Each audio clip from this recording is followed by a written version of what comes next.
오늘 하나님께서 우리에게 주신 말씀은 누가복음 12장 54절에서 56절 말씀입니다.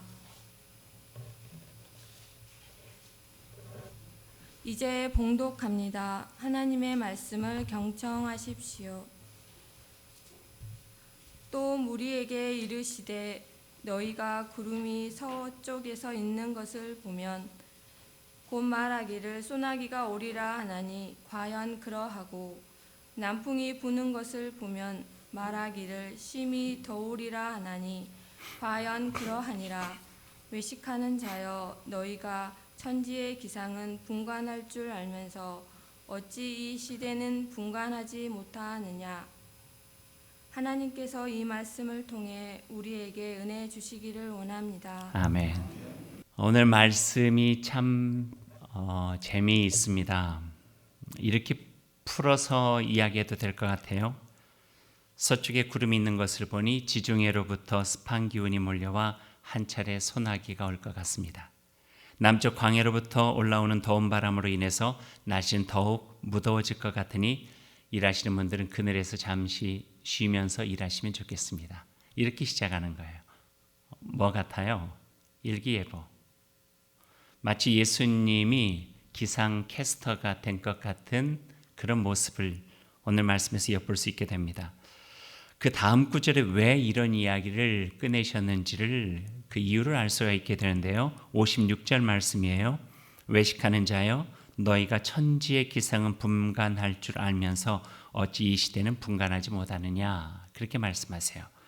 이런 의미겠죠. 날씨를 보고 어떨 때는 우산을 준비해야 되고 날씨를 보고 어떨 땐 가볍게 입고 나가든가 또는 두꺼운 옷을 준비해 가듯이 시대를 보면서 미래를 대비하고 준비해야 된다 하는 말씀이죠.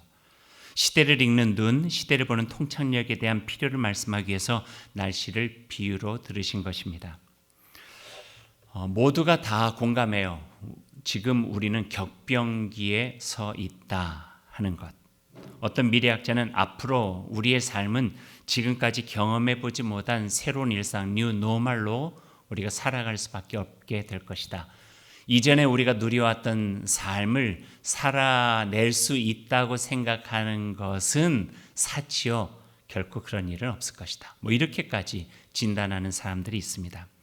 과학자도 그렇고요. 경제학자도 미래학자도 다 이구동성으로 공감하며 동의하는 말이죠.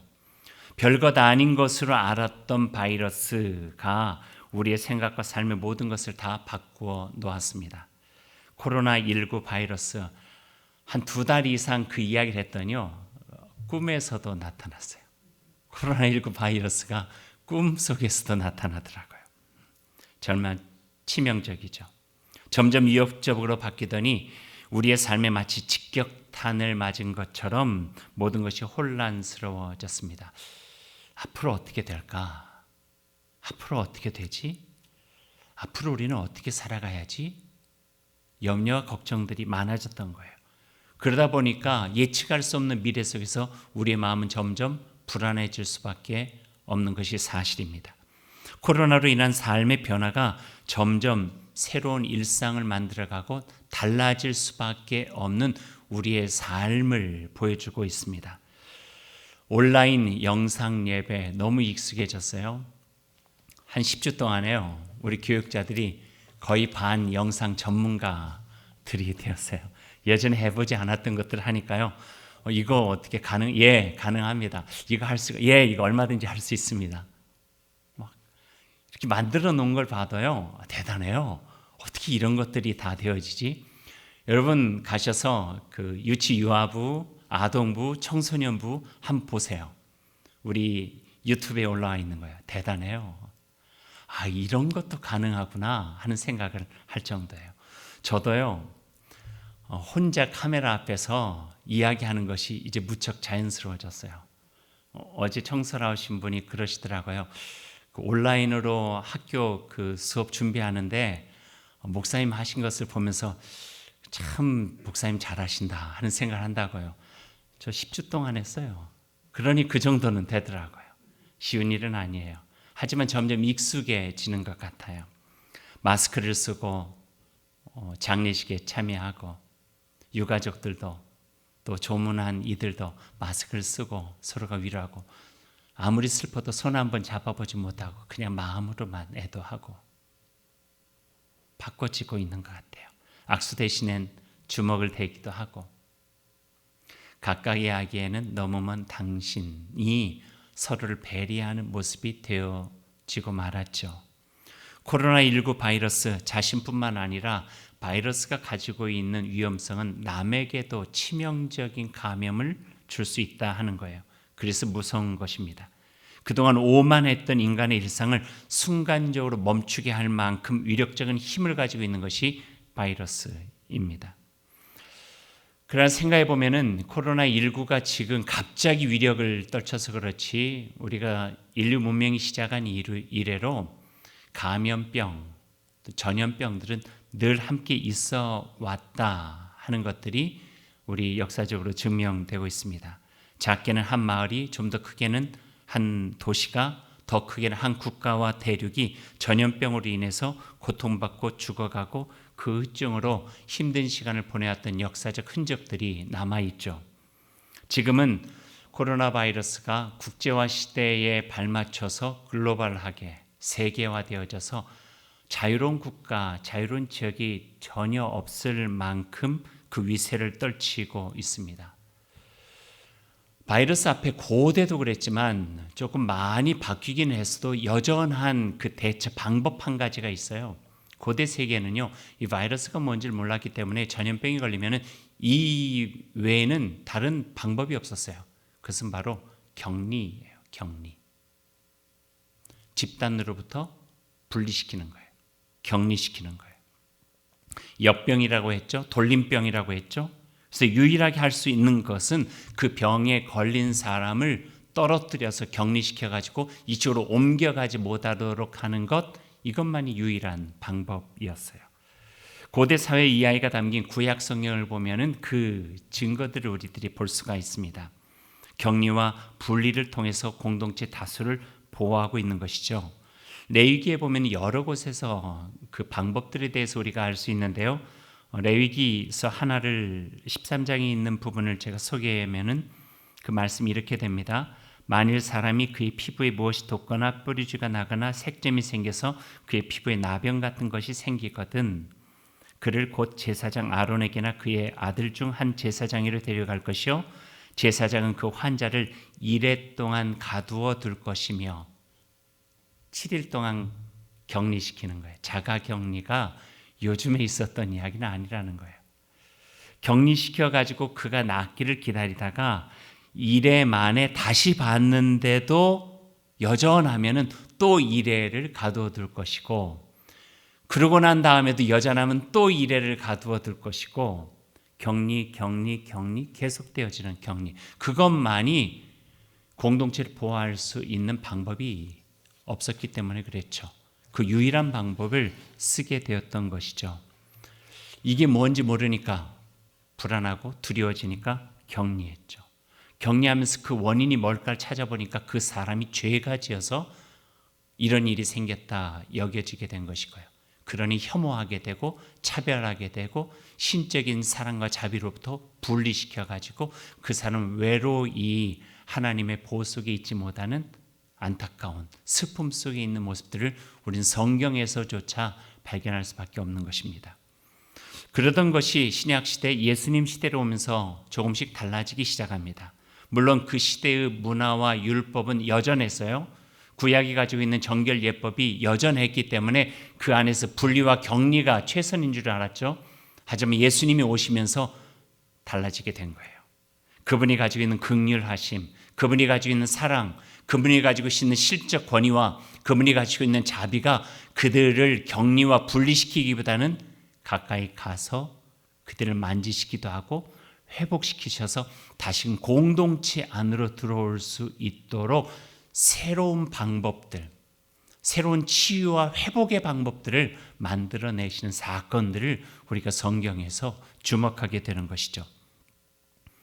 병에 걸리면 가족과 공동체로부터 분리되어서 치료받기를 기다렸던 때로부터 이제는 그들에게 가까이 가서 할 수 있는 것이 무엇인가를 살펴보게 되고 우리 최선을 다할 수 있는 사랑의 또 다른 모습으로 우리가 만들어가게 되어지는 것이 바로 예수님의 모습으로부터 우리가 배워가게 된다는 것입니다.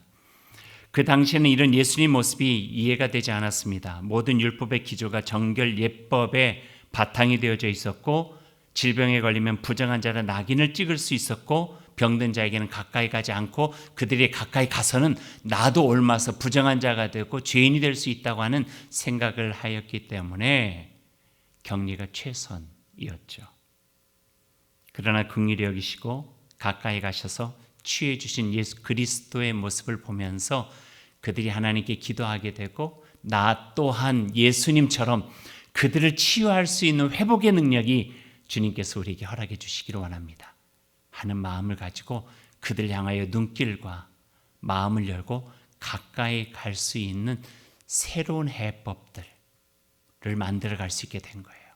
사도행전에 보면은요, 성전 미문 앞에 있었던 오랫동안 일어나지 못하는 환자에게 가까이 가서 그를 치유해 주는 제자들의 모습들, 바울 사도의 치유 능력들, 예수님을 통하여서 부정을 부정이라 여기지 않고 죄를 정죄하지 않으며 그 가운데서도 임하실 하나님의 사랑과 자비로 어찌하든지 간에 함께하려 하는 그 마음들이 회복의 기운이 되고 사랑으로 모든 것들을 새롭게 하는 놀라운 하나님의 역사를 경험하게 하는 현장이 되어졌다 하는 말씀입니다.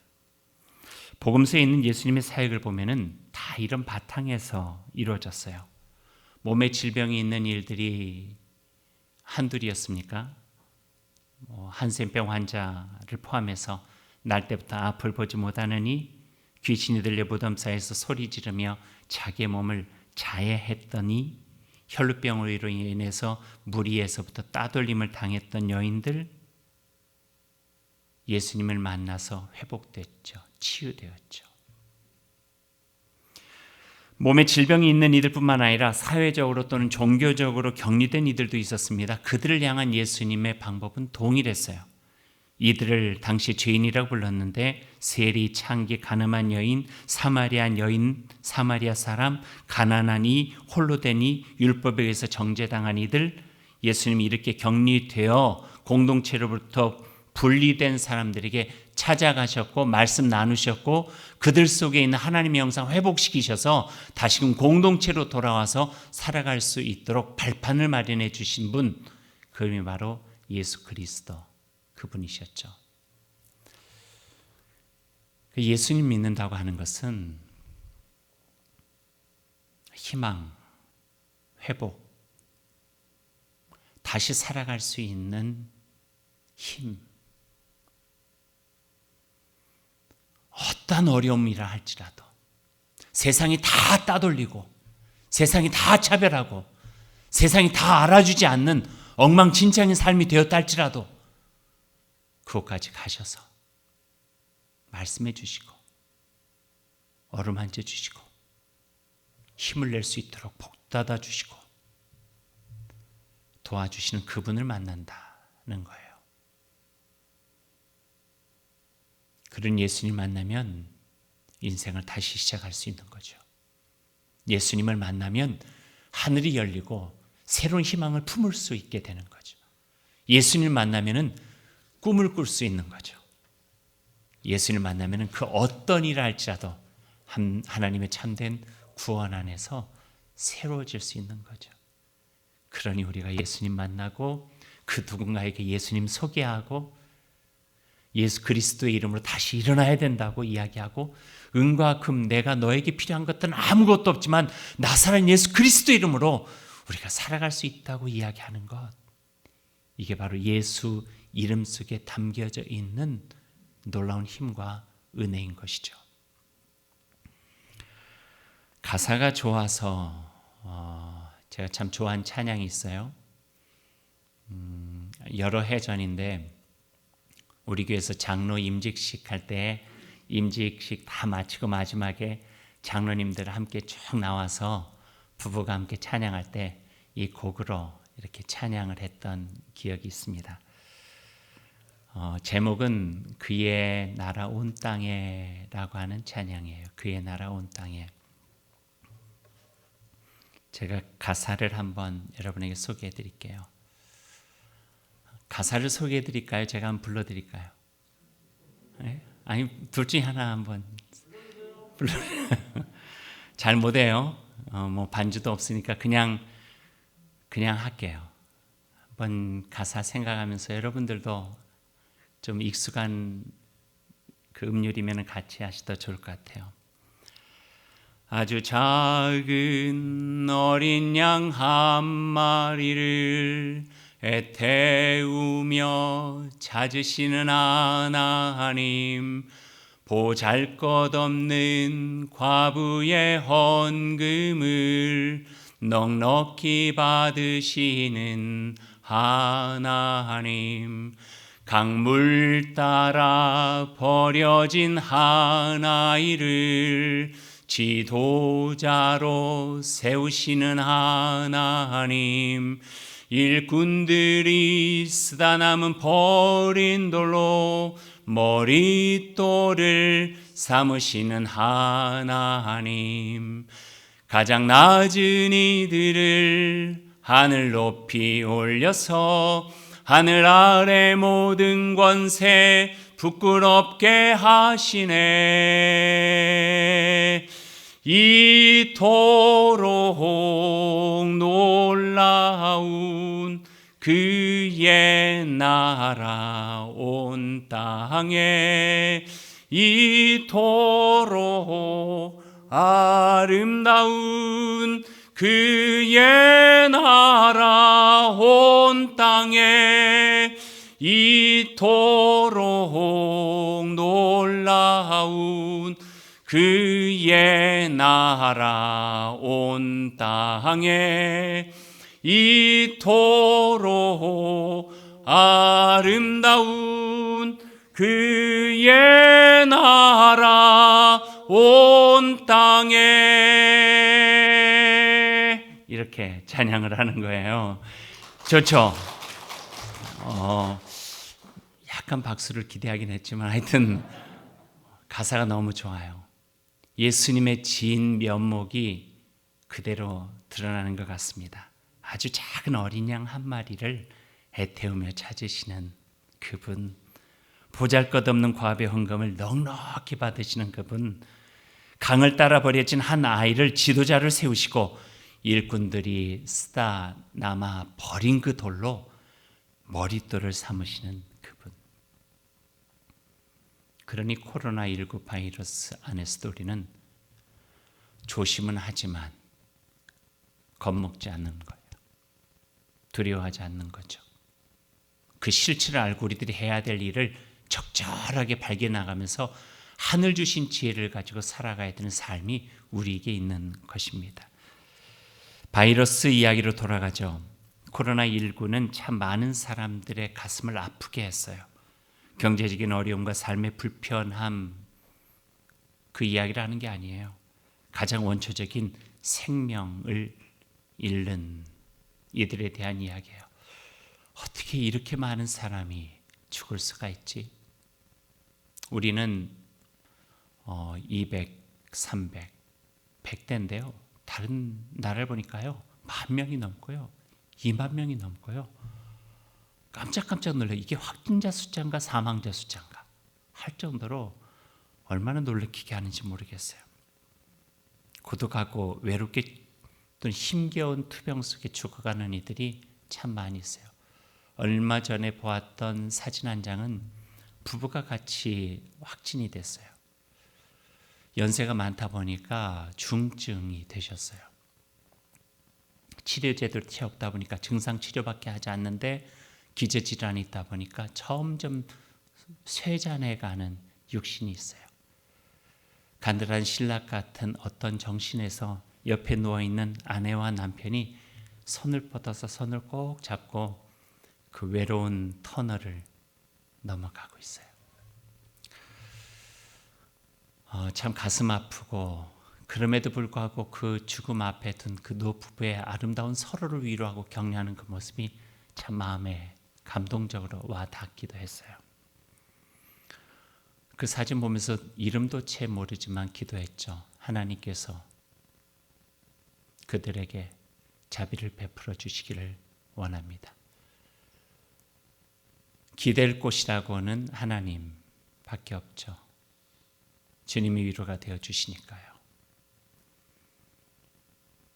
주님께서 그들의 마음속에 계신다면은 두려워하지 말라, 나의 아들아, 나의 딸아, 위로해 주시면서 내가 기다리고 있다. 위로해 주시는 그분의 음성을 분명히 들으셨을 거예요. 생각지도 못했죠. 바이러스가 이렇게 무서운 것인지. 예전에 미처 몰랐죠. 이전에도 있었지만 이번 바이러스 코로나19는 그 존재와 위력 자체가 다른 것 같아요.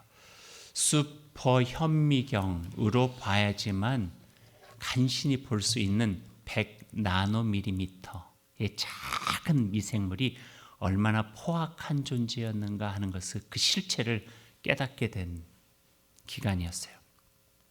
이 아주 작은 것이 생각지도 않은 일들을 해냈던 거예요. 한 도시를 멈추고 국가를 멈췄습니다. 어떤 기업도 어떤 강력한 국가도 해내지 못한 일들을 해냈죠. 학교에 있어야 될 학생들이 집에 있고 기업과 공장이 문을 닫고 수백조로도 메꿀 수 없는 경제적인 파국을 만들어 버렸습니다. 해외여행 꿈도 꿀 수 없었고요. 국가 내 교류 금지로 인해 비행기는 날지 못하고 배는 뜨지 못하고 가고 싶은 곳도 가지 못하는 상황이 되었습니다. 예배당에서 예배를 드리지 못하는 것 상상도 못한 일이었죠. 전쟁 중에도 드린 예배당 예배를 왜 우리는 못 드리나? 하지만 우리는 지금 그 예배당 예배를 중단하고 있었습니다. 간신히 마스크를 쓰고 이렇게 예배를 드리고 있는 형편이죠. 그렇다고 해서 모든 것이 또 안 좋아진 것만은 아닌 것 같아요. 그 이면에 보여주시는 하나님의 또 다른 메시지가 있는 것 같습니다. 피부에 와 닿지는 않지만 과학적으로 볼 때에 공기가 좋아지고 날씨가 달라졌대요. 코로나19 이전과 이후에 찍은 그 비교 사진을 보았어요. 비포, 애프터. 눈으로 보니까요, 그냥 확연해요. 달라진 것이 보여요. 중국 사진도 달라졌고요. 하늘에서 본 이 지구 사진도 달라진 거예요. 우리가 잠시 멈춘 사이에 하나님의 창조 세계가 회복되고 있습니다. 멈춤 없이 앞만 보고 달려왔던 인간들이 멈추니 지구의 다른 생명체들이 한숨을 돌리고 숨을 쉬기 시작합니다. 봄마다 희뿌연 황사로 눈을 뜨기 어려웠는데 오래전에 보던 그런 봄이 다시 다가왔다. 그렇게 이야기를 합니다. 푸른 하늘, 따뜻한 햇살, 싱그러운 바람, 깨끗한 비, 꽃 색깔도 맑고 환해지고 이런 모습이 수십 년 만이라고 기상청은 이야기합니다. 세계에서 최악의 대기 오염을 가지고 있는 도시가 20개 정도를 꼽으라면은 그중에 14개가 있는 나라가 있어요. 그 나라가 바로 인도예요. 너무 대기 오염이 그냥 자욱하다 보니까요. 그 나라에서 가까이 있는 히말라야를 볼 수가 없었대요. 그런데 200km나 더 떨어져 있는 히말라야가 보인대요. 불과 석 달 만에. 대기 중에 이산화 질소 농도가 중국은 30%가 감소했고요. 이태리는 40에서 50%, 우리나라도 초미세먼지 농도가 지난해보다 같은 시간, 같은 날에 비교해 볼 때 46%가 줄었대요. 그리고 그 효과를 지금 체감하고 있고요. 주요 대도시 교통 혼잡 사라졌는데 사라진 것 같은데 이번 주말이 걱정이 된다. 그래요. 다시 점점점 많아지게 됐어요. 조금씩 교통 체증이 늘어가는 것 같아요. 땅뿐만 아니라 하늘 교통수단인 비행기도 하루에 수만 대씩 비행기가 뜨고 내리면서 북극의 얼음을 녹여 내렸는데 그 막대한 이산화탄소 배출이 전 세계 항공 운항 편수가 어떤 시간을 비교할 때 지금 70%가 다운돼서 30%만 지금 운항 편수를 가지고 있대요. 말하자면은 10대가 떴으면 3대밖에 안 뜬다 하는 이야기예요. 그게 전 세계 온실가스 배출을 줄여서 세상이 달라지고 있다는 거예요. 대기 오염뿐만 아니라. 석 달 만에요. 어느 통계에 보니까요, 대기 중에 있는 미세먼지와 미세입자 배출이 감소됨에 의해서 지난 석 달 동안에 어떤 그런 수치예요. 중국에서만 약 시뮬레이션 예측 결과인데 4,000명의 어린이와 7만 3천 명의 노인 생명을 구했을 것이다. 그렇게 이야기를 해요. 근데 그 구해진 숫자가 이번에 코로나19로 해서 4만 숫자의 20배예요. 단순 비교할 수는 없겠죠. 그러니까 그 이면에 이루어지는 또 다른 모습들이 있다는 거예요.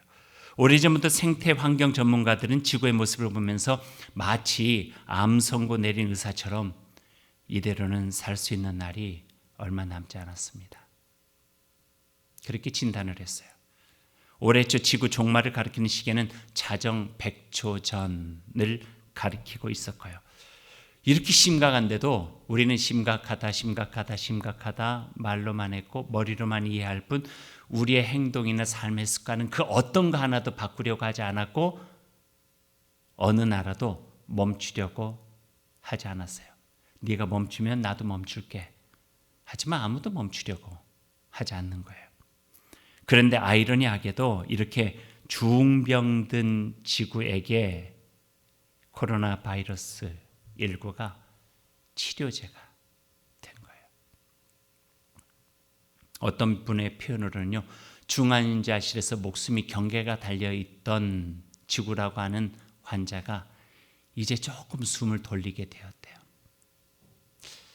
언제쯤 회복 중입니다 라고 하는 그런 말을 들을 수 있을까 하는 생각도 해봐요. 우리의 잠시 멈춤에 지구가 살아나고 있다고 하는 증거입니다. 인간을 살리기 위해 인간을 멈추게 했다는 말이 맞는 것 같아요. 인간도 지구의 일원이에요. 지구가 살아나야 인간이 살아갈 수 있는 거예요. 동식물, 풀 한 포기, 공기, 모든 것들이 다요. 물도 살아나고요.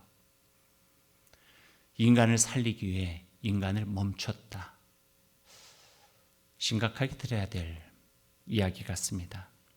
지난 석 달 정도 복잡한 국제정치도 경제성장도 금융도 에너지 과소비도 비행기도 정말 거짓말처럼 다 멈췄습니다. 우리가 스스로 멈추지 못하니 어쩌면 하늘이 강제로 멈추게 한 것인지도 모릅니다. 그렇다고 오해는 하지 말아 주십시오.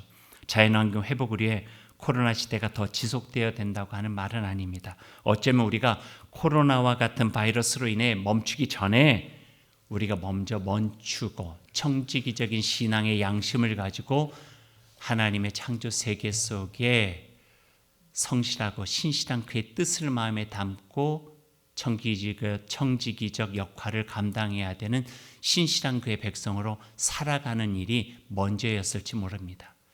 근데 그렇게 하지 않으니 강제적으로 멈추게 한 것은 아닐까 하는 죄된 마음도 갖게 된다는 말씀입니다. 앞으로 청지기적 신앙의 삶 쉽지 않을 것 같습니다. 깨달아서도 고치기는 또 바꾸기는 결코 쉽지 않을 것이겠죠. 우리가 달려온 속도가 있는데요. 우리가 쓰고 먹은 양이 있는데요. 그것이 쉽게 바꿔지지는 않을 것입니다. 허나 이제는 조금 달라져야 되지 않을까요? 이미 세상의 생명 생태 균형점이 무너진 지 오래여서 조금만 우리들이 과욕을 부린다면 그 질병이 재발되고 얼마든지 악화될 수 있다고 하는 것을 우리가 알게 된 이때에 조금 더 신앙적 삶을 가지고 하나님의 창조 세계를 보존하고 그 세계에서 살아가는 청지기적인 신앙의 삶으로 살아가야 될 우리라고 하는 것을 다시 한번 깨달아야 될 시기가 되었다고 하는 것도 우리 마음에 새겨보게 됩니다. 우리는 빈그릇 운동을 해왔죠. 또 도농간에 서로 함께하는 상생의 일들도 해오기도 하고요. 종이금식을 하면서 주보를 만들지 않으려고 이번 사순절에 애써보기도 하고 또 재생용지를 가지고 주보를 만들기도 하고 일회용 컵을 쓰지 않고 텀블러를 사용하기도 하고 이런 작은 노력들을 해왔죠. 조금 더 해야 되겠다 하는 생각도 해보게 됩니다. 교회에서, 가정에서도. 근데 잘 안 돼요. 말은 또는 생각은 하지만 잘 안 돼요. 우리의 몸에 배인 습관이 잘 고쳐지지 않는 까닭이죠. 그러나 조금 더 노력하고 서로를 격려하고 힘이 되어질 때 어쩌면 이 어려움 속에서 정말 긴박하게 깨달은 그 하늘 지혜로 우리가 다시 살아가는 새로운 삶의 일상들을 우리가 경험할 수 있게 되겠다는 말씀도 새겨봅니다. 여러분 어떻게 생각하시나요? 오늘 제가 여러분에게 드린 설교의 내용들, 저만 이렇게 생각하나요? 어떻게 생각하세요? 공감이 되시면 머리를 좀 끄덕이시든지, 아니 마스크를 쓰셨지만 그냥 아멘이라고 하시든지, 속으로는 좀 그래 맞아, 한번 그렇게 해야지 라고 하는 그런 공감이라도 같이 하시면서 우리가 함께 노력해 나가야 될 것 같습니다. 이제 말씀을 맺죠. 우리는 지난 석 달간 새로운 일상을 경험했습니다. 살아보지 않은 삶을 살아본 거예요. 생각해보면 생각지도 않은 일을 겪으면서 생각할 게 많아졌어요. 그러니까 생각해보면 생각지도 않았던 일을 겪으면서 생각할 게 참 많아졌어요. 그 생각 속에 하늘의 지혜를 담기를 원합니다. 오늘 일기예보처럼 주님께서 하신 말씀, 서쪽 남쪽 이야기하면서 비가 올 것 같다. 시대를 분별할 수 있는 눈을 가져라. 코로나19는 우리가 참 어려웠다. 빨리 회복되어져서 예전처럼 살아가야지. 그런 그리움에 있어서 우리가 회복을 꿈꾸는 날이 아니라 이걸 통해서 다시 한번 깨닫게 하시는 하나님의 말씀, 하늘 지혜, 온전하게 마음, 다시 한번 우리들이 새롭게 되었을 때 코로나19 이후에 우리의 삶은 신앙적으로 살아가게 되고 내 뜻을 무너뜨리는 것이 아니라 내 뜻을 하나님의 뜻으로 다시 세워서 우리가 온전하게 살아갈 수 있는 복된 삶이 될 줄로 믿습니다. 이와 같은 마음으로 기도하면서 온전히 살아가는 저희의 삶에 주님 힘이 되어 주시고 우리가 함께 협력해서 하나님의 아름다운 창조 세계를 지키며 이 땅에 주님의 나라 이루는 저희들이 될 수 있기를 소망합니다. 기도하십시다. 하나님, 그동안 욕망이라는 이 열차를 타고 질주하고 있는 힘을 다해 날개짓하며 솟구쳐 올랐던 인간들에게 잠시 멈춤의 시간을 주셨습니다. 하늘의 지혜를 얻게 하시고 더욱 깊이 생각하고 주님의 말씀으로 돌아가므로 주님의 뜻을 아는 백성으로 하나님의 손길에 의해 새롭게 세워진 주님의 교회로 살아가게 하옵소서. 기후 변화를 알아채는 민감함으로 시대의 변화를 읽어내고 그곳에서 우리를 향한 말씀해 주시는 하나님의 음성도 깨달아 알 수 있도록 인도하여 주옵소서. 예수님의 이름으로 기도드립니다. 아멘.